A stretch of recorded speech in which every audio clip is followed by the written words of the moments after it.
Welcome and thank you for joining me. I'm Jerry Oginski, a New York medical malpractice and personal injury trial lawyer practicing law here in the state of New York. Today's location is a little bit different. We're doing it outdoors today. You're going to hear birds chirping. It's a beautiful day here in Great Neck.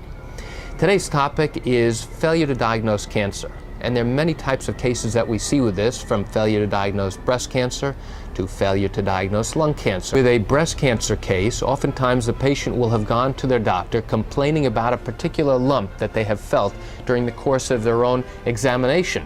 Whether they're in the shower, whether they're getting dressed and they noticed a lump, and now they go to the physician and they mention a particular lump.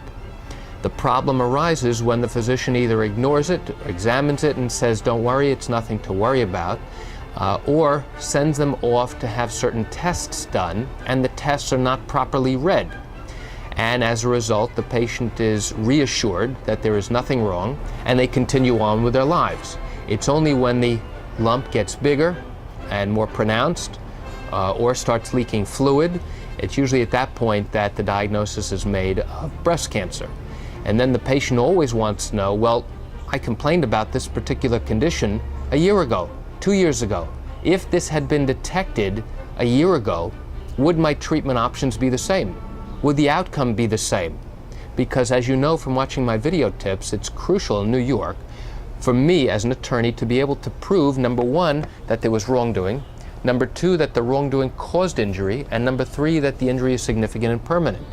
And with these failure to diagnose cancer cases, the other key questions that must be answered to evaluate liability, meaning who, if anyone, is responsible, is what stage was the cancer in at the time that you first noticed and recognized it and brought it to the attention of a doctor. We've all been told from day one that the sooner you find a cancer, the earlier you find it, the greater the treatment options are, and the greater chance of success for treating that particular cancer.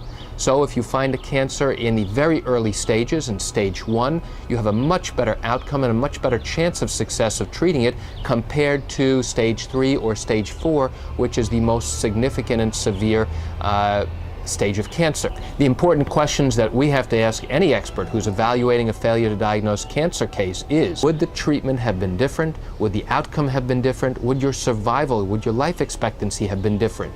If the answers to all of those questions are yes, those things would be different, then now we have something to work with and we can proceed to look at what treatment options you have now and what your damages and injuries are.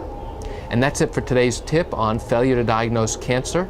And I'm Jerry Oginski. Thank you for joining me. Have a great day.